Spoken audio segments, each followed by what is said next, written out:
is the Steve Freeman Podcast. Shout out Steve. Rated us 5 stars and reviewed. Appreciate you keeping it a buck. I'll always respect you because you tell it like it is. One of the most important things to me is keeping it real at all times. So I appreciate that energy. That's how you get better.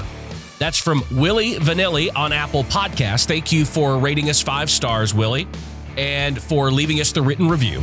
If you have not done so yet and you are a loyal listener to the podcast, or maybe this is your first time, head over to Apple Podcasts, rate us 5 stars, and leave us a written review. We're going to be featuring all of these reviews in every episode. So if you want to leave a review and have it featured here on the podcast, all you got to do is go leave one. Don't forget, rate, review, and subscribe. Also, the links to everything, social media, the Facebook group, everything is in the description or in the show notes of today's episode. We'd love to have you a member of our new Steve Freeman Podcast Facebook group. It's really cool. Some really interesting stuff going on over there. You can find the link in the description or go to facebook.com/The Steve Freeman. You can find the group right there. I had mentioned that today's topic is about mental health, addiction, and the links between that and the music industry / entertainment industry. And this came from one of our members of the Facebook group, a loyal listener of the podcast, but also a member of the Facebook group, Sean Eden. Sean, I hope you don't mind me throwing your name out there. But here was the comment that he left on Facebook, and this is what we're going to talk about today. He said, "Hey, Steve, I don't know if you've ever talked about this on your podcast, and I'm definitely sure you know about this after over 25 years of being in the business, but here's my question. Have you ever thought about talking about the mental and addiction problems related to being a musician, how to handle them, and whether or not it's a good idea to be a musician if you're prone to these problems? It seems like most musicians, myself included, have some kind of mental and or addiction issue. And as you know, you got to be mentally tough in order to persevere in this business or any other kind of business. But some have succumbed to those problems. What do you think?" I think, and I wrote him back on the Facebook page and on the group, and I said this was a great topic. This is a great subject to cover. Now, I want to make it very clear. I'm sure most of you know, but I'm going to put this out there because as of lately, I'm getting a lot of hate on YouTube for some of the videos that I've made for stating my opinion. That's not going to stop. This podcast is based around my opinion. It's going to stay based around my opinion, whether those people like it or not. But I feel like I want to preface this whole thing and what I'm getting ready to talk about. I'm not a doctor. I'm not a psychologist. I'm not a psychiatrist. I feel at times that I am in dealing with songwriters and with artists. A lot of the time, I feel that way. I was talking to my one of my cousins the other day who owns several salons, and she was talking about, she's felt like a therapist her whole career with people sitting in her chair and they talk about their problems. And I don't mind that. But I want to make it very clear that anything that I talk about today, I am not medically trained to give advice on this. I want to try to keep it as it relates to me and my career and some of the people that are at my arm's length that I know that I deal with. And I'm not going to put names on anybody or name any names. That's not how I do things. But I feel comfortable in giving some scenarios and talking about some specific situations. I will say, as a blanket statement, that I don't know, and this includes myself, I don't know a single person that I've ever worked with in this industry or the film industry, whether it be engineers, songwriters, producers, artists. Specifically, it seems like the more creative, the more problems. So I see it more with songwriters. I see it more with producers, and I see it more with artists than I do a lot of other people. But I want to make this statement, and that is I don't think I've ever known or worked with somebody in the music business specifically or the film world, the entertainment business, that does not battle mental health issues on some level. What I I know that I can put this in my own classification and I feel comfortable. I've said this before. I battled depression. I've battled depression probably my whole life, but I know I've battled it my entire professional life. I don't know anybody else that I have a close working relationship with that doesn't. I'm not on any medication for that. I don't know what other people choose to do. I'm not one of these people that wants to rush out and get on medication. Now, I'll be 100% honest with you. I don't know if I am clinically depressed or like have clinical depression to where I need to be on some sort of medication. And I'm not downing medication. I'm just not one of those people that just runs out and finds a drug and gets a drug and takes a drug and hopefully it makes us better. And especially when you're dealing with creatives, a lot of the medication that comes along with depression and other mental health issues, it takes the creativity out. Which to me, I've never understood. That's a lot of times how we get out of the depression. Those of us that fight depression is we find, and I almost consider it situational depression.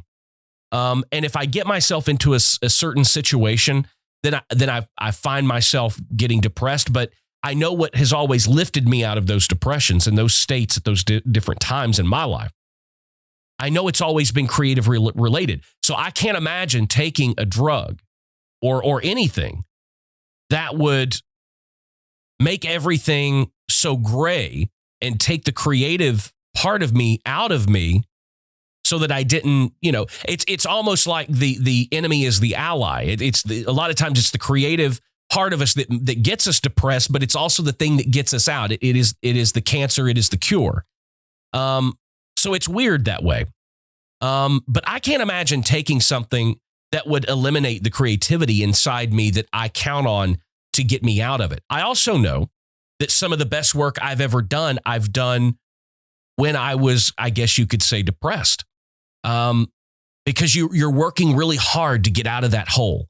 There are times I can go back, and I know for a fact there's been probably 3 or 4 times that I've had it severely where I had to just legitimately shut down. I felt like any direction I was going to go was going to be the right direction. I could not see the light at the end of the tunnel.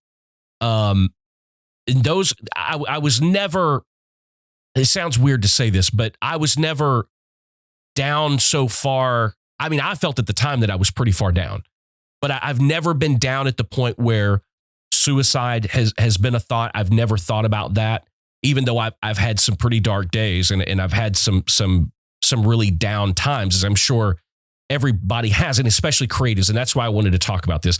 And I really hope I'm not losing you guys on this, because this is so important to talk about, because this link does exist. And if you're out there and you're listening or you're watching and you know that you deal with this, you're a creative and you know that you deal with this, it is okay. It is, I choose to deal with things the way that I choose to deal with things. You need to deal with it as well in the best way that is for you. If that is seeking medical help and medical treatment, then do that. Depression is real. It absolutely sucks. It will suck the life out of you. I have a theory, and I think I'm right about this, but creatives, I think one of the main reasons, well, there's 2 real reasons I think that we deal with this, and we deal with this so severely and in such a normal routine basis, it seems, is I think that we place so much value on what other people think about what we're doing, whether it's that latest song we've written or the new video that we've put out or the thing that we've drawn or the business that we're running or anything that we've got that we are placing on a pedestal, and that we are expecting a certain reaction from other people outside of our creative circle. We seek the admiration, we seek the approval, we seek the praise of those people. And when we don't get it in the manner that we actually want it, that's when we start to question ourselves. We start to question our work. And that leads to us questioning our worth. And I believe that is where, for me, anyway, I know, for me, that is where the depression starts to sink in. And you start feeling like you're going lower and lower and lower. That's a tough one to overcome because as creatives, we create for other people. Then we place a certain innate value on that creation that we've created. And what's odd is that we are incapable of separating the creation from ourselves. So it's very personal. So anytime somebody doesn't praise or react to the creations that we've created or our product or whatever it is or us, then we automatically take it personally because those creations are a part of us. And I know for songwriters, it's very difficult, especially songwriters. I remember back having a major publishing deal and having to go in and sit down for the song critiques. And I remember sitting over there going, I don't feel like you're critiquing my song. I feel like you're criticizing me personally because this came from me. It's almost like your child. There's no way you're going to say something negative about somebody's child and not get a reaction because they're of you. It is you. You might as well chop off a finger because that's what it feels like. And so we have a unique inability to separate ourselves from what it is that we're creating. And it's just another little piece of us that's out there. So when it doesn't get the reaction that we want, we take it very personally. There's also something else that creatives tend to do and how, to me, that it deals with depression and mental health is that sometimes we get a reaction. Sometimes we get a positive reaction, but it's not as much of a positive reaction as we want. Maybe we put something out there and somebody goes, man, that's really cool. And then as creatives in our brain, we're like, cool? What do you mean it's really cool? It's not cool. I mean, seriously, what we're looking for is an overabundance of praise. What we're looking for is, because when we write something or we do something and we're being creative, we almost feel like we've taken all of our clothes off and we're standing naked in the middle of the street and there's 300 people standing around. I mean, if that were a real scenario, nobody wants to go, well, it's not bad. I mean, that's not the reaction we want, but that is how we feel. When we don't get the reaction that we want, and I have to be honest, that's our fault. That is 100% on us because we are placing out into the world preconceived ideas of how we want people to react. So when they don't react exactly the way that we've predetermined that they should or that we're expecting, it hits us even harder. But that's tantamount to us slapping our own self in the face. It really is, because anytime you have expectations of how somebody else is going to react or how somebody else is, what they're going to think about something, we're going to get disappointed every single time. Now, we know this. I'm not saying anything new. We know this. But it doesn't matter because we do it every single time.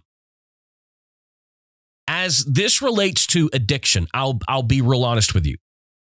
I've not ever gotten to a place like that. I don't drink. I don't do drugs. I don't smoke pot. Nothing against anybody that does. That you do you.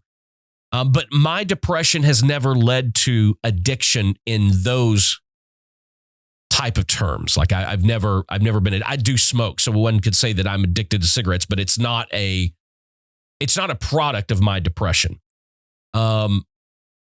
So addiction is a real thing, and it goes hand in hand. I've known many people. I think mental health issues and depression, they affect everybody a little differently. And so some people, when they get down, like I've gotten down in the past, what they really want to do is get a shovel and go even deeper. They want to bury themselves even deeper. They want to seclude themselves and get even further away. And sometimes the way to do that is drugs. And sometimes the way to do that is alcohol. Sometimes the way to do that is sex. There are many different addictions out there. Again, I'm not medically qualified to talk about any of this. This is my opinion. But I know in times when I've dealt with it, there are times when you just want to shut out the entire world. And maybe there are times when others that deal with addiction as a result of depression or mental illness, mental health issues, they can't get far enough away. And I think maybe that's where the alcohol, that's where the drugs, that's where the other addictions come into play. I know people who try to buy their way out of depression. Now, if I'm addicted to anything, I would say that would be how I try to handle depression at the moments when I've had depression. I know I can look back over my life and go, okay, I've tried to literally buy myself out of that depression. And I bet this is kind of fun. I've not reflected on this until this very moment, but as it's coming clear, and I'm thinking back on the times when I remember getting very depressed, those are round about the times that I either redid my recording studio and bought all new equipment. Those are the times where I bought a new car when I already had 4 or 5. Or I would do something expensive, thinking that it was going to help jumpstart me and motivate me and make me feel better than I feel right now, even for just a few minutes. Which those of you that are listening that battle this, you know exactly what I'm talking about. Here's the thing about all those things, whether it's an addiction to buying things, whether it's a retail addiction, whether it's drugs, whether it's alcohol, all of it only lasts for a very little time. It only lasts for a few minutes. Maybe it lasts for a night. Maybe it lasts for a day, 24 hours. But then we're right back into the situation and the addiction starts to creep in whenever we just try to continue those few minutes or those 24 hours. And it's dangerous. It's very dangerous. You look around, I hear people say all the time, we see musicians that have committed suicide or overdosed on drugs or alcohol poisoning, and they're gone too soon. And you hate to see that. But as somebody who has dealt with it, I understand it. I get it. I never reached a point personally where I needed to get that far away, but I can see where somebody could.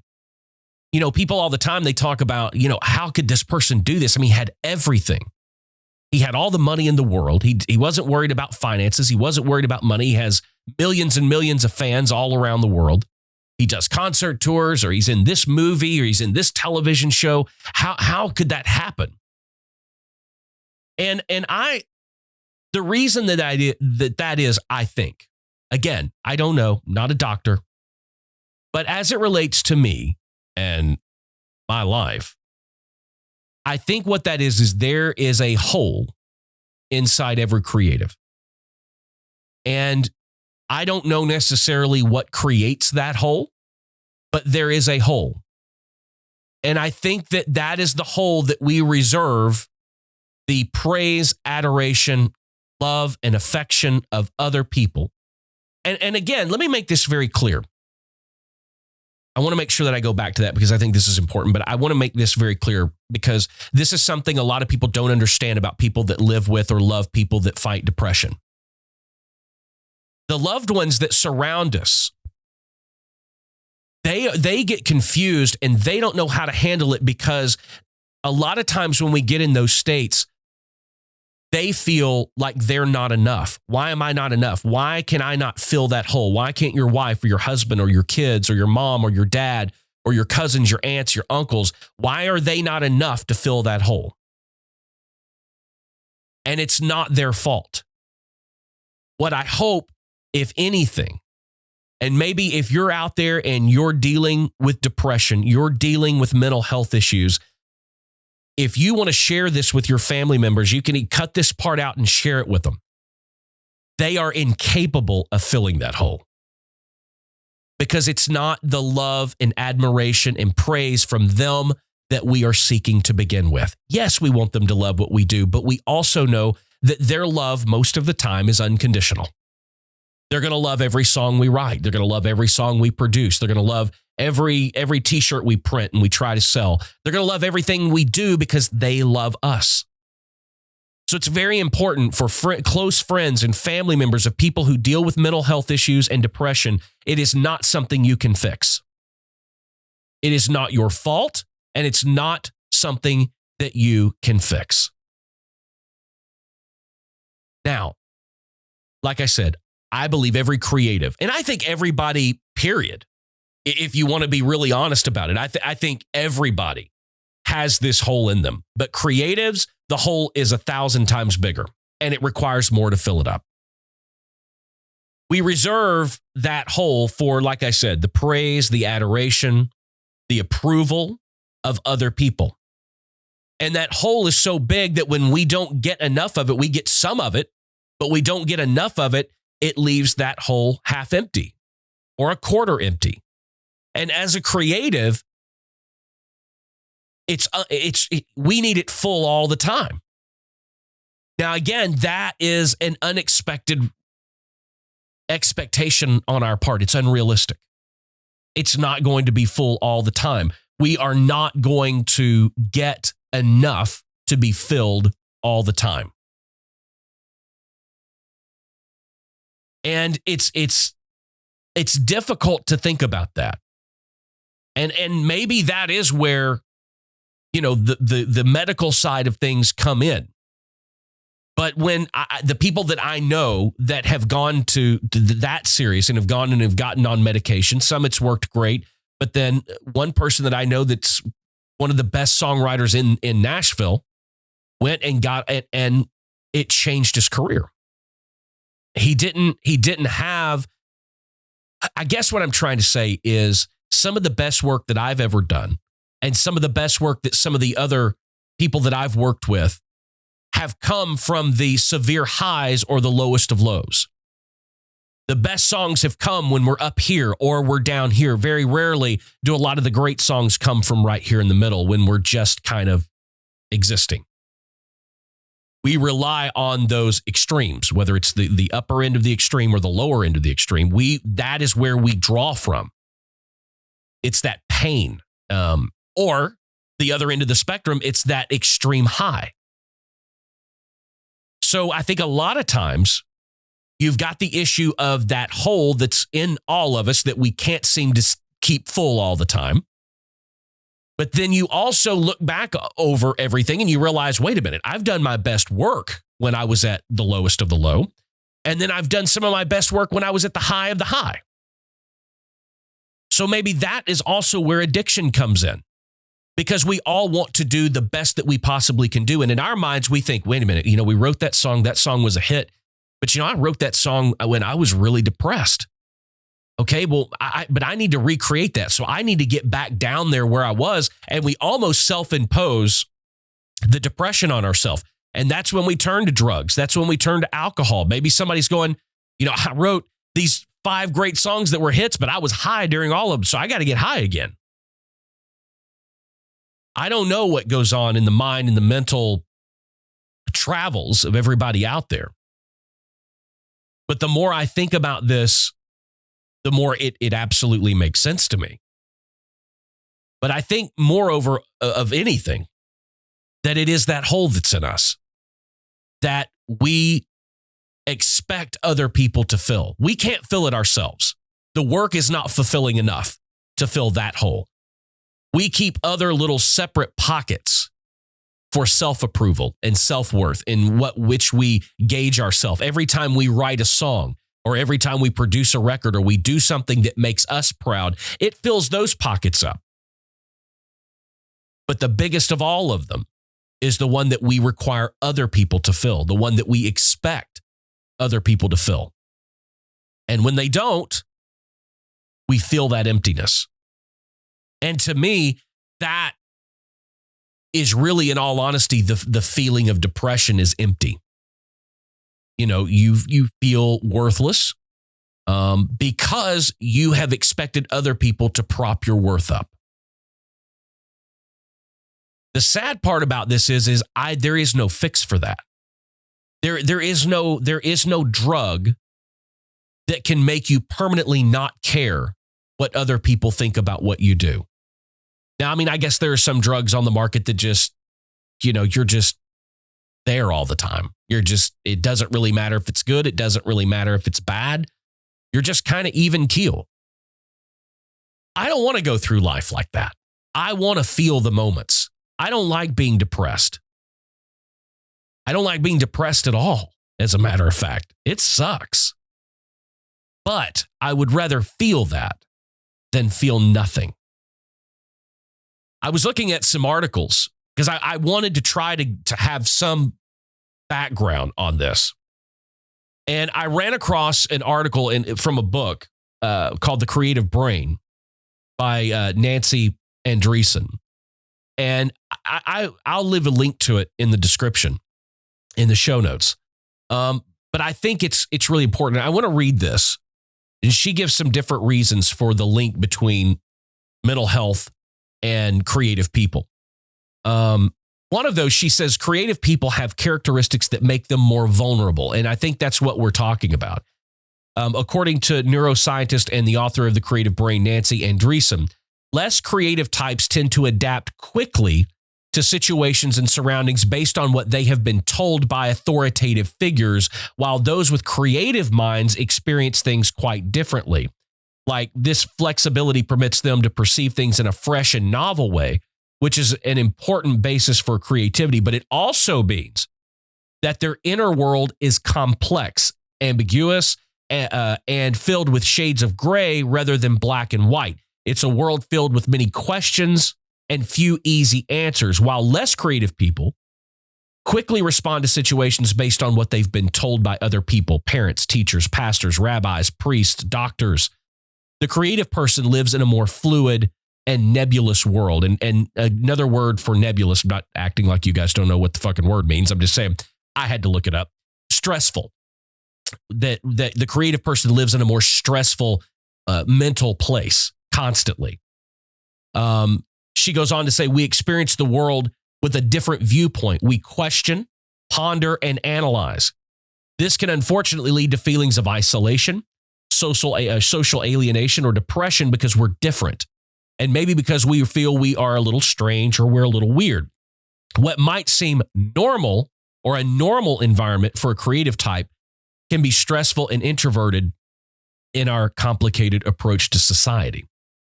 I think that's totally true. Creative people have we always talk about the right brain, the left brain. Well, it's true. Creative people live in a very stressful place because as a creative, we're constantly creating. If we're not creating, our mind is thinking about creating, and it's generating a million different things for us to be creative about or things for us to create. It's constantly turning.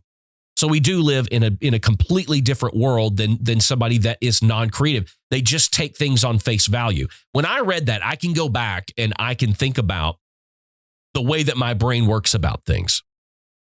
And it's very true. Like, my wife has said many times, you don't have anything that you enjoy.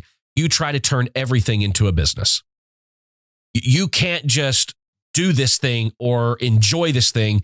You've got to take it to a whole new level. You've got to take it to, case in point, perfect example.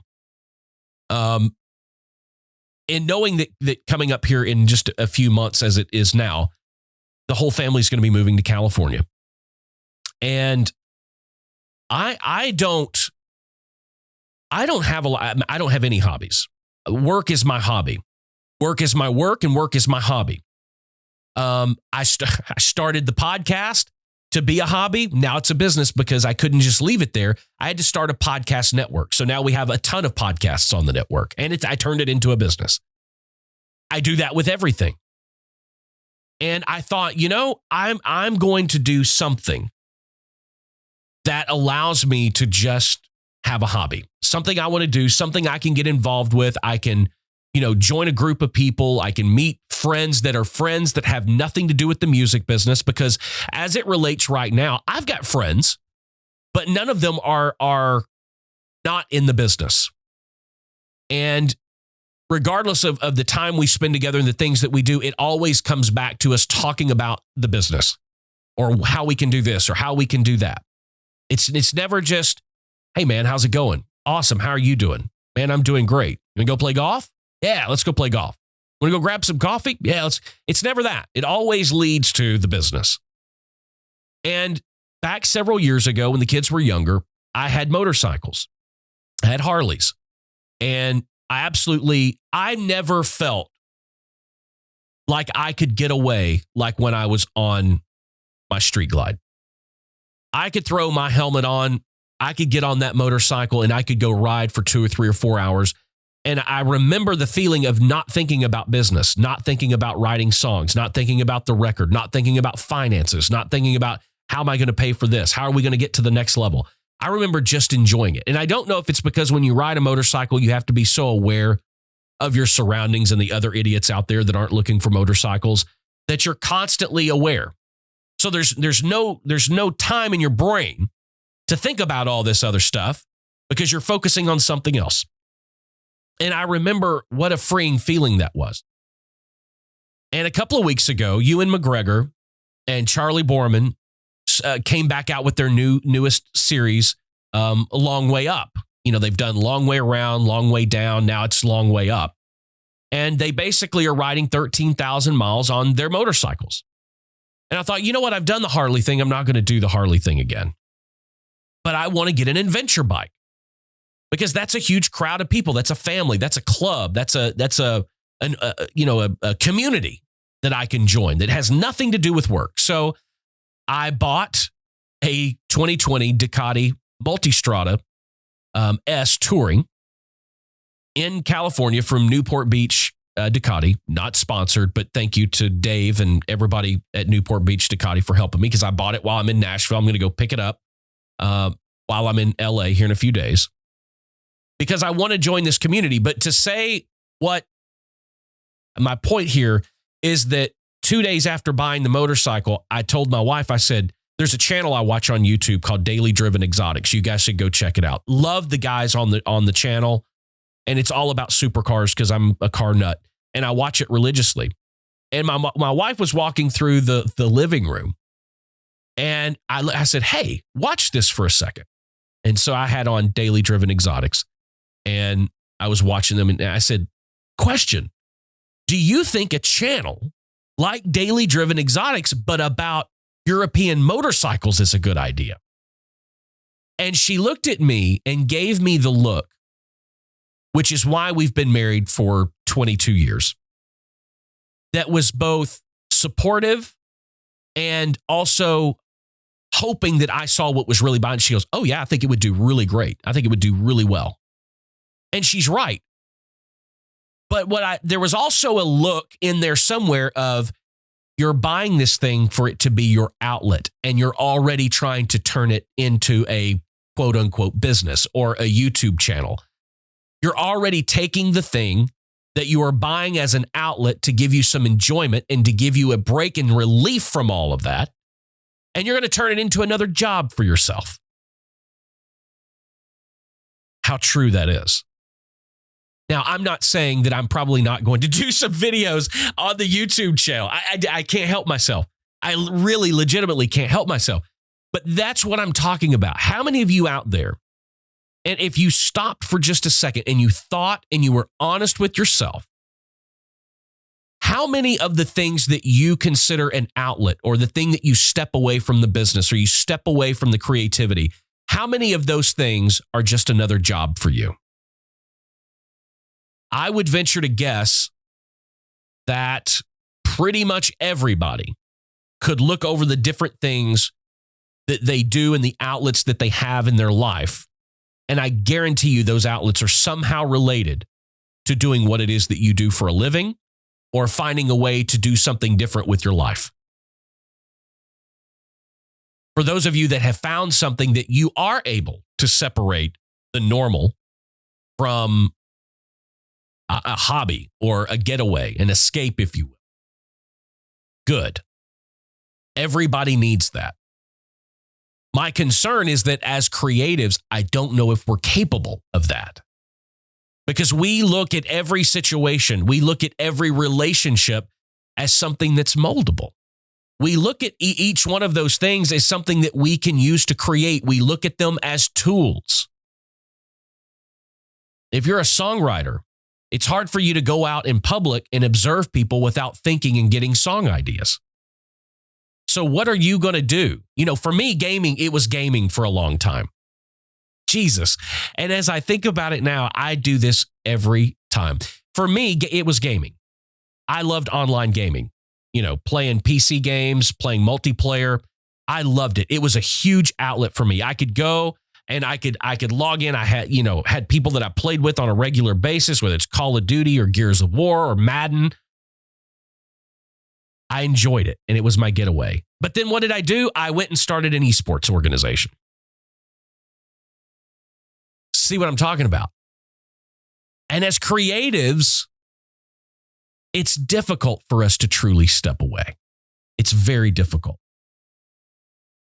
One of the other things that was talked about in this article was creative brains have difficulty gating sensory input. Creatives are at a higher risk for mental illness. And according to Andreessen, it at least partially stems from a problem with filtering or gating the many stimuli that flow into the brain. For this reason, some creatives organize their lives in order to be isolated from human contact for long periods of time. For one, this is the truth. We talked about that earlier. I mean, this is 100% truth. But how healthy could it really be for us to isolate ourselves? I don't see, this is what we do, but it could not be healthy. It could not be healthy to go, okay, there's so much stimuli when I go out. I can't think about this as not a creative opportunity. I cannot not think of this as a business opportunity. So the only way to do that is to shut myself off. I think that's what we do, and I think that's where a lot of the problems begin. Because I'll tell you, as a creative and someone who does battle depression, we are our own worst enemies. Because a lot of times, to kind of circle back what we were talking about earlier, when we don't get that praise or those reactions that we expect, we own that. We self-impose it. And a lot of times we make the response more negative than it really was. Because in our brain, when somebody says, man, that was really cool, we hear, yeah, it wasn't the best thing I've ever heard. It actually really sucks. That is the weight that we put on ourselves. And when it rains, it pours. So when one thing feels like it's starting to go down, we notice that several things don't go right. But I've also wondered many times if that as well is not self-imposed.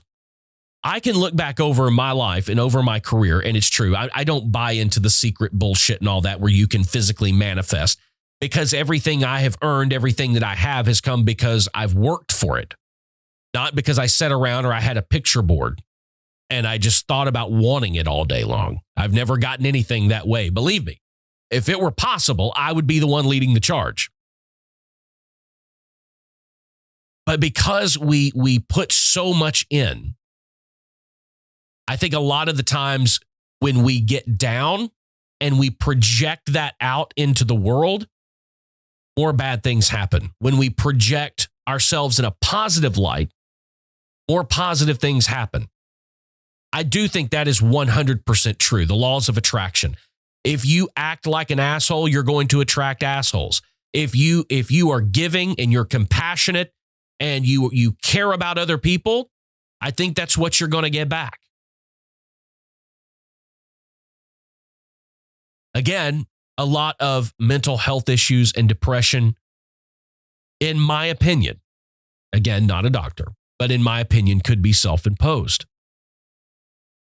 And I think the leading culprit of that self-imposition is expectations. There is a huge link between creatives and mental health issues and addiction. It's sad because we don't look around very often anymore and see positive situations from creatives. We are losing many musicians and actors and other creatives way too early because of the link between mental health, mental illness, and being a creative. Again, I want to say, like I said at the top of the show, I'm not a doctor. I don't know. I know how it relates to me. I don't know how it relates to you. But as we wrap up, I want to make it very clear. Get help. I don't know where that help is, but get help. Do some research. If you need to go talk to someone, then go talk to someone. Because I can promise you, you are valuable. Your work is valuable. You mean something. You have something to contribute. If you're dealing with these issues and you deal with depression, you need to talk to someone. You need to talk to somebody that is medically qualified to give you direction one way or the other. And I'm not saying that is go get on some sort of drug, but go talk to somebody. And there are people that legitimately need that. There are people that deal with depression on a far worse level than I do that probably need the medication to help not get them so low to where they make very, very, very bad and permanent decisions that affect both them and the people that love them. So that's very real. But do not let your issues go unspoken. Do not bury yourself. Do not isolate yourself. Talk to someone. Talk to an impartial third party. And I think this is very important, whether that's a psychiatrist, a psychologist. Go talk to somebody that has nothing to benefit or gain with giving you their honest opinion and professional opinion one way or the other. Somebody that can just be a mirror or a sounding board that can offer you the right steps to take to help you get better. I think those of us that deal with depression are going to deal with depression our entire lives, or at least as long as we're creative. And I believe as a blessing and a curse that God wove those creative threads throughout our DNA and throughout our being. So I don't think that we're going to stop being creative at any time. So this is something we're going to have to deal with. But I encourage each and every one of you as individuals, find your coping mechanism. Find the way that you need to see yourself through this. And I think maybe that starts with talking with somebody. Don't hold it inside. Find somebody you can talk with. This link is real. I can't think of a single person that I've ever worked with or known closely that is a creative person in some way or form or another that doesn't deal with depression, that doesn't deal with some sort of mental health issues. Doesn't mean we're crazy. None of that doesn't mean they're bad people. I think it's just we care so much about who we are and what we're doing and what we're putting out there that we place so much on the expectation that when it doesn't come back in the form we want it to come, we blame ourselves. We never blame the work, by the way. We never blame the song. We never blame the idea. We never blame the book. We never blame the blog post. We never blame the video. We blame its creator. Guys, thank you for joining me for another episode. I hope you guys got something out of today's episode. I think it's an important one. I want to thank Sean for posting this on the Facebook group because I think it is a very important topic. Talk to somebody. If you'd like to join the Facebook group, go to facebook.com/The Steve Freeman or click the link in the show notes or in the description on YouTube. Again, it's so good to have you guys here. I'm excited about season 7. I hope you guys are as well. As we close, don't forget, keep being creative, keep pressing the boundaries, and there's nothing wrong with being independent. See you in the next one. The Steve Freeman Podcast. Available now on iTunes, Apple Podcasts, iHeartRadio, Google Podcasts, and everywhere else you get your podcasts.